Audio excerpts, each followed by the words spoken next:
c'est parti pour la correction du troisième exercice de la partie 2 de ces révisions. Comme vous voyez, celui-ci est plus long. C'est sur la programmation orientée objet. Et là, on vous demande, c'est pas un code runner, vous voyez, de vous remettre un fichier. Un fichier qu'on va créer en ouvrant Spider. Donc j'ai déjà ouvert ici. Et regardons un peu ce qui se passe. Alors dans ces cas-là, si vous avez envie, vous pouvez mettre l'énoncé à gauche et Spider à droite, par exemple, pour pouvoir travailler sur les deux en même temps. Pour faire ces raccourcis-là, c'est appuyer sur la touche Windows, donc le petit drapeau entre CTRL et ALT tout en bas à gauche de votre clavier, et les flèches directionnelles. Donc Windows gauche et Windows droit pour vos fenêtres à gauche ou à droite. Et donc dans cet exercice, nous allons vous guider pas à pas pour que vous créez une classe étudiant bien spécifique. Et on vous précise, si vous êtes bloqué à un point, surtout vous arrêtez pas, comme d'habitude on code tout. C'est pas des questions interrogaires, donc si vous n'avez pas réussi à créer une méthode, c'est pas grave, passez à la suivante, essayez d'écrire un maximum. Nous on sait coder que ce que vous avez écrit. Donc mettez un maximum. On aimerait bien donc, premier point, créer le constructeur de votre classe étudiant. Une fois que celui-ci sera créé, votre classe devrait pouvoir s'instancier ainsi. Donc là j'ai un exemple d'instanciation. Je peux le prendre, le mettre, et ça vaut la peine d'essayer d'un peu se poser la question, tiens, mais qu'est-ce que ça veut dire exactement d'avoir instancié ça? Samuel Dupont, bon, ok, c'est clairement un nom. De la classe étudiant, on donne un nom, un prénom, et ici visiblement des matières et des points. Alors si je dis ici, comme vous pouvez vous en douter, le constructeur de votre classe doit créer trois attributs. Ah, ok, donc le nom de l'étudiant, le prénom, et un dictionnaire ok, contenant les différents cours suivis par l'étudiant avec les points obtenus. C'est parti, on me demande de créer une classe. Ma classe s'appelle étudiant, alors je vais un peu agrandir ici. Hop. Voilà. Ma classe s'appelle étudiant. Alors, pas hésiter à faire des copier-coller. Hein, voilà, ma classe s'appelle étudiant comme ceci. Elle ne dérive de rien, donc je vais l'écrire juste ainsi. Et son constructeur, il demande visiblement un nom, un prénom, et on va dire un dico. Alors encore une fois, là, les noms de variables, c'est vous qui choisissez. Et il a trois attributs d'instance. Le nom, dans lequel on va mettre le nom donné. Le prénom, dans lequel on va mettre le prénom donné. Et le dico, dans lequel on va mettre le dico donné. Jusque-là, voilà, j'ai créé mon constructeur. Facile. Vous avez droit à Spider, je vais lancer ça, et je n'ai aucun souci. Alors, il n'y a rien qui s'affiche parce que j'ai pas fait de print ni rien. Si ça vous rassure, vous pouvez faire un print ou quoi. Mais déjà, de voir qu'on n'a pas d'erreur, parce que j'ai pas oublié une indentation ou quoi, c'est quelque chose de très précieux. Alors, vous voyez que je ne me suis pas posé de questions ici. Hein. Quand vous êtes en train de faire votre examen, il faut aller droit au but. Et donc, je crée un constructeur. Allez, c'est parti. Def init. Vous ne devez pas commencer à vous dire, ah oui, le constructeur, il y avait un truc, c'était une fonction. Init, il fallait un underscore, deux underscore. Ah, je sais. Est-ce qu'il fallait un self dedans? Tout ça, c'est des questions que vous ne devez pas vous poser. Une erreur qu'on a eu beaucoup la fois où on a donné cet exercice-là, c'est que beaucoup de gens mettaient ça là. Alors, pour rappel, ce qu'on met en haut là, c'est s'il y a un héritage, de quoi ma classe hérite. Là, on appelle le constructeur et donc ça vient vraiment au niveau des arguments du constructeur. Ok, là j'ai fait le point 1, je passe au point 2. On continue avec notre exemple d'étudiant, Samuel Dupont. Ok. J'aimerais bien maintenant que les commandes suivantes, et donc le print en particulier, hein, vous voyez ici, là j'ai le même début, Samuel Dupont, étudiant, blablabla, mais il y a une nouvelle ligne, print Samuel Dupont. Ah bah c'est parfait, ça va me permettre de tester tout ceci. J'aimerais bien que quand j'écrive ceci, ça m'affiche Dupont Samuel, maths 10, info 18. Vous voyez les points qu'il y a ici. Testons.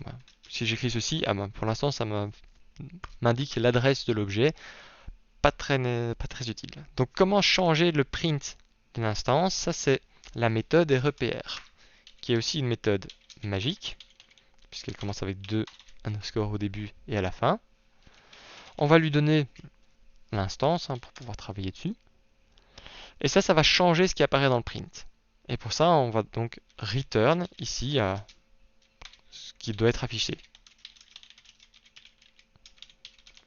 D'accord. Donc maintenant, si je fais un print d'une instance d'étudiant, ça va aller chercher la REPR et m'afficher ce qui est renvoyé ici. Si je refais le test, maintenant au lieu d'avoir juste l'adresse de l'objet, j'ai le texte. OK. On voit ici qu'il y a un peu de mise en forme. Alors, il y a plusieurs manières de le faire. Moi, je vais travailler avec un texte à trous. Qu'est-ce que j'ai? J'ai d'abord le nom. Le nom, ça va être un format string, suivi du prénom. Donc ça veut dire qu'ici, à la fin, j'ajouterai donc le nom. Nom qui est stocké dans quoi? Dans mon instance. Donc je vais aller chercher dans mon instance l'attribut nom. Pareil pour le prénom. Alors on voit que c'est en majuscule ici, mais le nom était déjà donné en majuscule. Donc si j'avais eu envie, j'aurais pu jouer ici avec upper, etc. Là, c'est même pas nécessaire, c'est comme ça qu'il est donné. Ensuite, je vois que je passe à la ligne. Comment est-ce qu'on passe à la ligne? Ah ben c'est backslash n. Et là, je dois afficher les éléments de mon dictionnaire. Alors, il y a eu deux solutions qu'on acceptait. Soit il y en a qui ont dit, ok, moi je vais afficher le premier élément et le deuxième élément. Ça passe, mais dites-vous que parfois quelqu'un pourra avoir plus de cours. Et donc ici, très clairement, ce que j'ai envie, c'est une boucle sur mon dictionnaire. Et donc, je ne vais pas mettre de boucle à l'intérieur ici d'un return. Je vais donc préparer petit à petit mon message. Donc mon message, la première ligne, ce sera un trou qu'on remplit avec le nom, espace un trou qu'on remplit avec le prénom, passage à la ligne. Et à la fin, je renvoie le message. Je peux tester, pour l'instant, ça donne quoi? Oups. Pour l'instant, ça donne quoi? Dupont-Samuel. Il me manque les points en dessous. Les points, on va regarder un peu ce qu'il y a dans le dictionnaire. Donc, pour les éléments dans mon dictionnaire, et là, rappelez-vous, je peux me balader dans un dictionnaire de plusieurs façons. Je peux me balader sur les clés. Les clés de mon dictionnaire, ce sera maths, info, et si j'avais d'autres cours, donc ici c'est mes noms de cours. Je peux me balader dans les valeurs, 10, 18, etc. Ou je peux directement jouer avec les deux items. Et qui seront donc cette tuple-ci. Un tuple clé-valeur, puis le tuple suivant clé-valeur, et ainsi de suite. Et donc ici, j'aurai chaque fois vraiment la clé, qui sera mon premier argument, et la valeur. Ça, c'est une manière efficace de se balader sur un dictionnaire. Alors là, c'est un point très important. Ceci, c'est de la matière d'initiation à la programmation. Mais la programmation, c'est comme les mathématiques. C'est pas parce que vous avez vu l'addition quand vous étiez en deuxième primaire que maintenant vous pouvez dire ouais, mais l'addition c'était loin, monsieur, je veux plus employer ça. Le cours d'initiation à la programmation, il est censé être acquis. Peu importe en fait que vous l'ayez pas réussi au premier quadrimestre et que vous allez le repasser en seconde session. Là, on est dans le cours qui continue. Et donc, si vous avez des problèmes avec les boucles, les conditions, les dictionnaires, les listes, les fonctions, tout ça, c'est du premier quadrimestre. Vous devez absolument le connaître. Je dirais même qu'avant d'apprendre une nouvelle chose d'informatique appliquée, c'est votre priorité de vite rattraper votre niveau en initiation à la programmation si ceci pose souci. Et donc faire une boucle sur un dictionnaire, ça doit vous sembler basique. Alors je sais que c'est pas le cas, hein, je sais que pour beaucoup ça pose problème, mais vous devez vraiment arriver à un niveau où ça ne doit plus vous poser problème. Si ça vous pose encore problème, essayez de faire des exercices avec ça, essayez de travailler avec des dictionnaires de temps en temps, essayez d'en mettre dans votre projet par exemple. Ou alors aller revoir simplement les exercices correspondants, vous avez encore accès au cours d'initiation à la programmation, et donc insistez là-dessus. Donc si je vais faire une boucle sur les tuples de mon dictionnaire clé-valeur, où je stocke ici, dans cette première variable-là, les clés, et dans cette deuxième variable-là, les valeurs. Alors, en l'occurrence, ici, j'ai pas envie d'appeler ça clé-valeur, parce qu'en soi, mes clés ici, c'est le nom des cours. Et les valeurs, c'est mes points. Et donc, à mon message, je vais chaque fois ajouter quoi? Donc là, j'avais écrit le nom et le prénom passé à la ligne.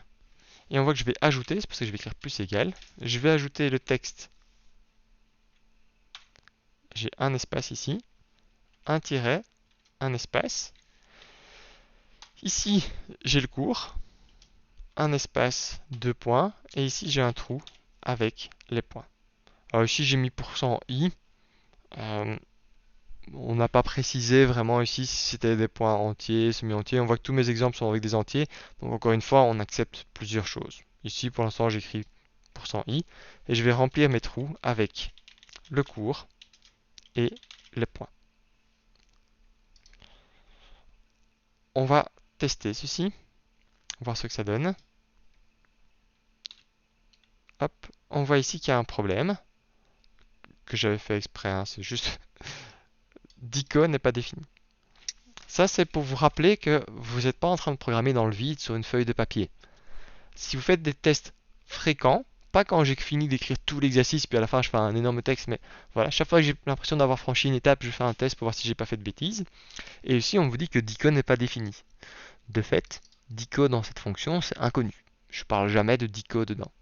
Le seul endroit où je pourrais aller rechercher mon dico qui contient, rappelez-vous, les cours et les points, c'est dans mon instance. C'est le dico des cours et des points de Samuel Dupont. Et donc je vais demander ici le dico qui est lié à self.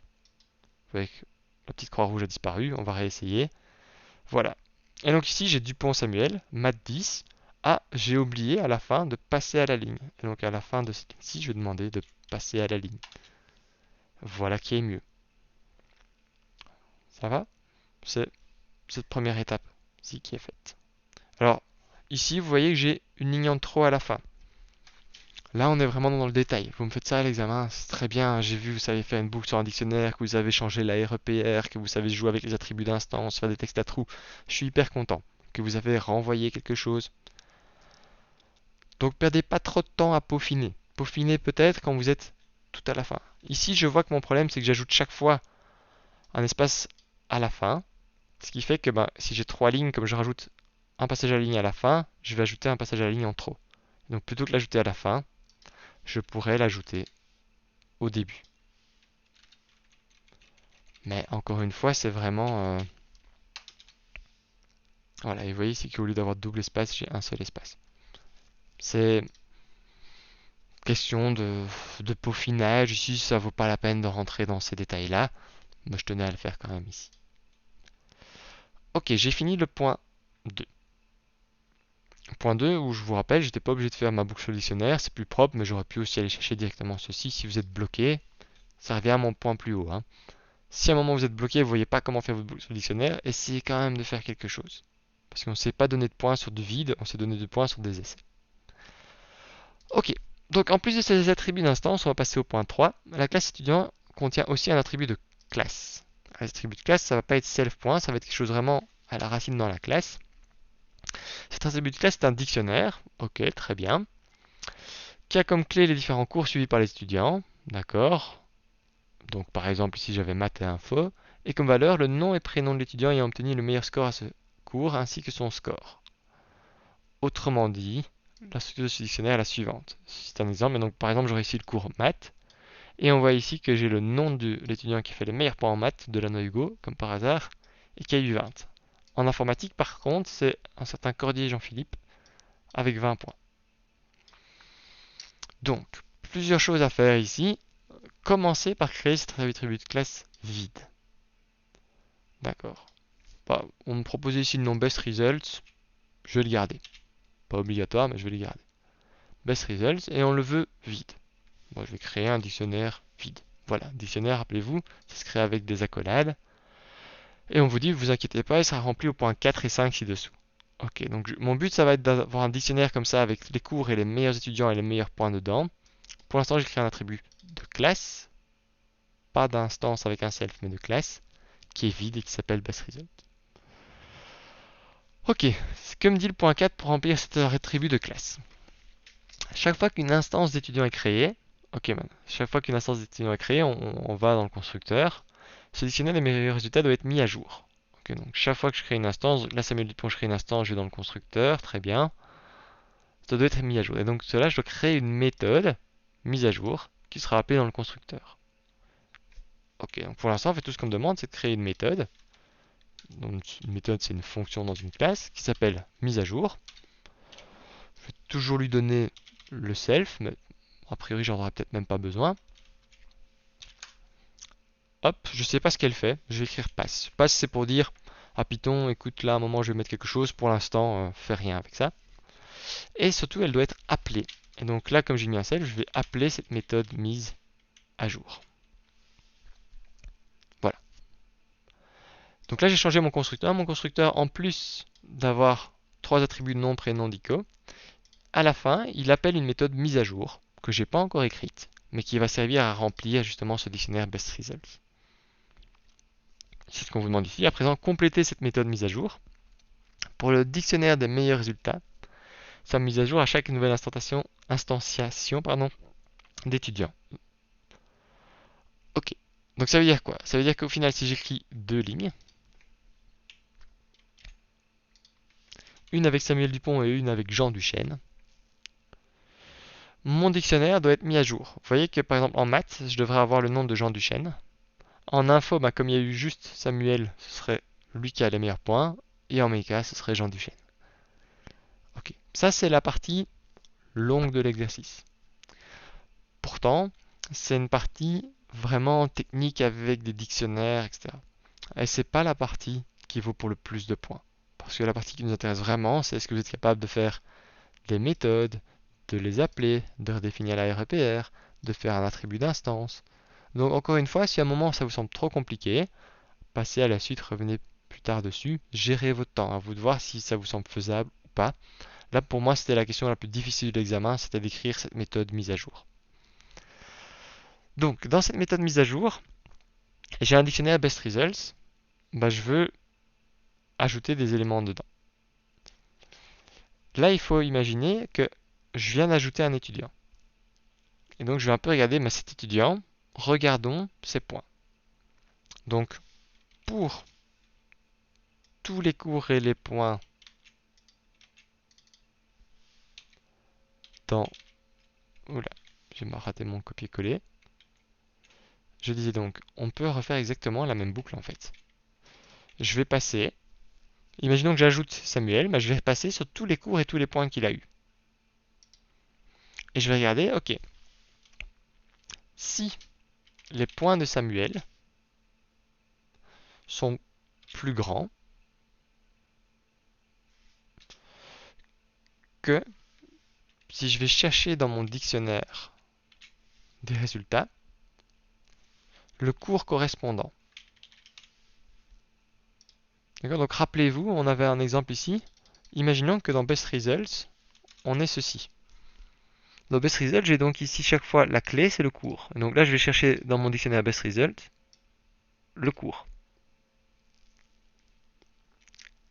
Et dans ce cours-là, ce qui m'intéresse, c'est les points. Or, on voit ici que j'ai un tuple si je garde ces structures-là. Donc j'ai 2 éléments. Le nom, l'étudiant, c'est pas ce qui m'intéresse. Moi, ce que je veux, ce sont les points. Et donc c'est le 2e élément du tuple. D'accord? Donc dans le dictionnaire Best Results, dans celui-ci, je vais chercher la clé cours, donc maths, info, etc. Et je vais chercher, une fois que je suis arrivé donc dans les valeurs, pas le premier élément qui est le nom, mais le 2e élément qui sont les points. Donc c'est important d'avoir une idée de la représentation. Comment est-ce que c'est stocké? Si j'avais mis les points d'abord ou quoi, vous auriez pu choisir autre chose. C'est pour ça qu'on vous a donné un exemple ici pour vous aider à vous lancer.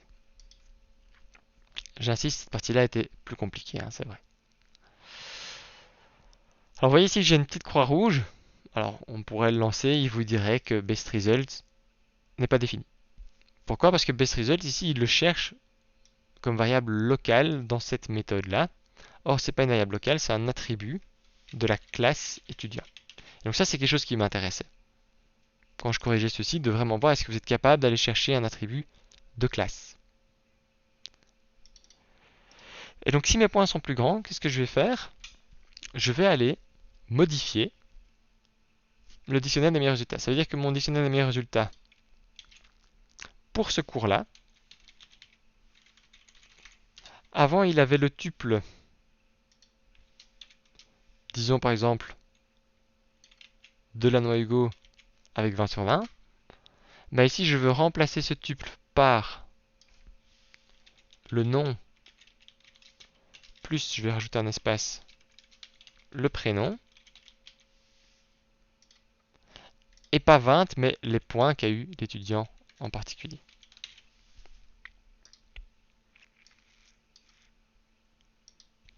Donc je répète, dans cette fonction mise à jour, je regarde l'étudiant en question, je regarde son 10 code points, celui que je viens d'ajouter, et je lui dis, ok, ben, si les points que tu as eu pour un cours en particulier sont plus grands que les points stockés dans mon attribut de classe qui contient les meilleurs points pour ce cours-là, ben mets-le à jour. Encore une fois, ici, ce sera l'attribut de classe, bestResults, où je vais chercher les cours, et je mets à jour. Le premier élément, c'est le nom plus prénom, et le deuxième élément, c'est les points. Qu'est-ce qui se passe à présent si je teste ceci? Alors on voit que j'ai une erreur. En effet, quand je fais if point plus grand que mon attribut de classe étudiant bestResults, et où je vais chercher la clé cours, ici dans ce cas-ci, comme je regardais mon premier étudiant, c'est la clé maths, ben, il me dit que j'ai un problème de clé, il ne trouve pas maths dans bestResults. Bah oui, bestResults, il est vide au début, mon attribut de classe. D'ailleurs, c'est ce qu'on essaie de vous indiquer un peu ici au début. N'oubliez pas qu'il y a deux cas de figure. Premièrement, le nouvel étudiant a une meilleure note pour ce cours. On le met à jour. C'est exactement ce que j'ai fait. Si ma cote est meilleure que ce qui était déjà enregistré, je mets à jour. Mais on a un deuxième cas de figure. Je suis un cours qui n'est pas encore présenté. Par exemple, là, c'était mon premier étudiant. Je ne sais pas encore qui est cours de maths. Imaginons quand j'arriverai à Jean Duchesne. Maths, il y avait déjà, mais mes cas, ce sera nouveau. Alors là, je pourrais m'arranger pour regarder à l'avance ce qu'il y a, etc. Mais il y a une manière très simple de résoudre ce problème en Python, c'est de dire bah, j'ai une erreur de clé. On va donc faire de la gestion d'erreurs avec des exceptions. Et donc au lieu de lui dire regarde si tes points sont meilleurs pour ce cours que ce qui est enregistré dans bestResults, on va lui dire essaye. Essaye de regarder si tes points sont meilleurs que ce qui est enregistré là. Et si ça n'apparaît ici, c'est qu'il y a eu une erreur. Et donc on va faire une exception. Alors j'aurais pu dire ici except qui error, hein, puisqu'on connaît vraiment le type de l'exception. Je ne vais pas le faire parce qu'il n'y a que ça comme erreur ici pour l'instant. Et donc ici, qu'est-ce qu'on veut faire? Ben, si c'est un nouveau cours, eh ben, on va juste faire exactement la même chose. On va dire passe sur chaque cours de l'étudiant et ses points. Donc ça, il n'y a pas le choix, on fait ma boucle en dehors de l'essai. Et puis, ensuite, essaye de vérifier si les points sont meilleurs. Si les points sont meilleurs que ce qui est enregistré, alors pour le cours, on efface, hein, on va effacer ce qu'il y a dans la clé là et remplacer ça par le nom et prénom de la personne qui a les meilleurs points et ses points. Si jamais j'ai une erreur ici, c'est que quand j'ai regardé là pour le cours, j'ai pas trouvé ce cours. J'aurais pu dire except si j'ai une erreur de clé. Dans ce cas-là, bah, plutôt que de faire cette vérification, j'ai pas besoin de faire la vérification, je peux juste dire bah, créer une nouvelle clé. Là, on allait remplacer ce qui était écrit, mais ici, en fait, c'est la même ligne, mais là, c'est vraiment créer une nouvelle clé pour ce cours dans lequel on va ajouter le nom et le prénom. Testons. Je veux afficher maintenant mes résultats pour bestResults. Alors, comment est-ce que je peux vérifier ça? Je pourrais demander d'afficher dans ma classe étudiant l'attribut de classe bestResults. Et on voit que j'ai bien maths Duchesne Jean. De fait, en maths, c'est lui qui avait les meilleurs points avec 13. En info, bah, c'était Samuel Dupont avec 18. Et en méca, c'était Jean Duchesne avec 19. Et j'ai donc fini ici le point 5. Parfait. Donc vous voyez qu'ici, ça touche un peu à tout. Alors c'est trop long pour un examen, mais pour des révisions, c'est parfait. On a vraiment touché à tout. Attribut d'instance, exception, boucle sur un dictionnaire, attribut de classe, hein, attribut d'instance les self, attribut de classe étudiant point. Voilà. Un très très bel exercice pour ça, d'un très bon niveau. Si vous arrivez à faire ceci, vous êtes déjà bien parti. Point 6. Créer une méthode. Ok, donc ça veut dire que je vais devoir créer une méthode, hein, def quelque chose,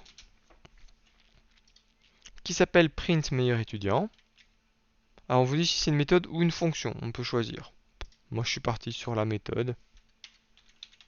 Voilà, mais j'aurais pu faire une fonction pour afficher ce dictionnaire.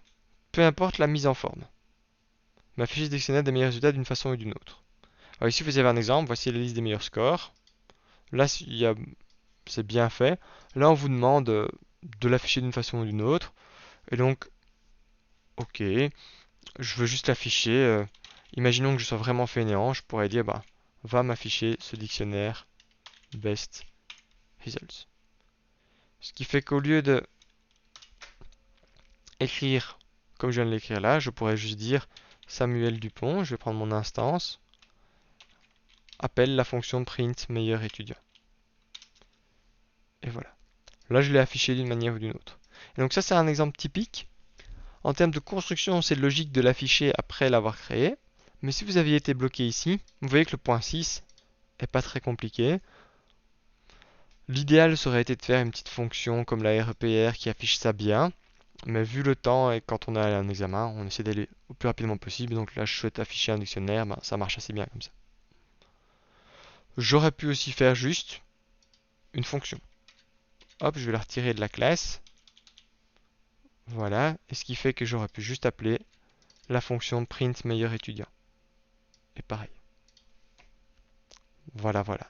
Ceci clôture donc cet exercice qui était plus long, plus fastidieux, qui jouait avec beaucoup d'éléments différents, qui vous demandait de réfléchir.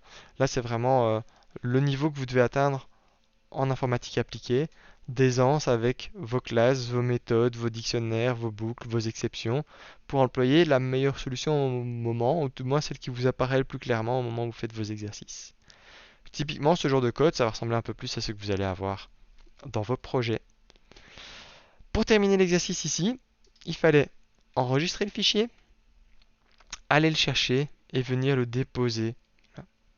Alors, ici, en l'occurrence, on ne va pas corriger les révisions étudiant par étudiant. Si vous souhaitez qu'on regarde ce que vous avez fait, vous pouvez toujours nous l'envoyer. Mais c'est à ça que sert aussi la correction globale ici. Maintenant, vous savez à quoi ça doit ressembler. Vous savez, quand vous lancez, vous devez avoir le nom ici d'étudiant. Vous devez avoir ici un dictionnaire qui est complet. Donc, c'est l'avantage de l'informatique. Vous pouvez toujours vérifier si le résultat attendu est celui qu'on voulait. Et donc ici, entraînez-vous pour l'examen, enregistrer, déposer le fichier là, et puis faire page suivante. Vous pouvez aussi cliquer ici sur pardon, pas sur télécharger, mais là sur le nouveau fichier, ajouter, et d'aller chercher, déposer un fichier et parcourir par exemple. Mais le plus simple, c'est d'aller ouvrir votre navigateur de fichiers, de le prendre et de venir le déposer directement. Alors ici c'est une vidéo, hein, mais de votre fichier Python que vous avez enregistré. Voilà donc pour cette partie-ci. Une longue partie, intense, avec un peu des classes partout. Allez-y étape par étape, n'hésitez pas si vous êtes bloqué à passer à une suivante. Et j'espère que ça vous aura permis de bien revoir tout ce qu'on peut faire avec les différents éléments.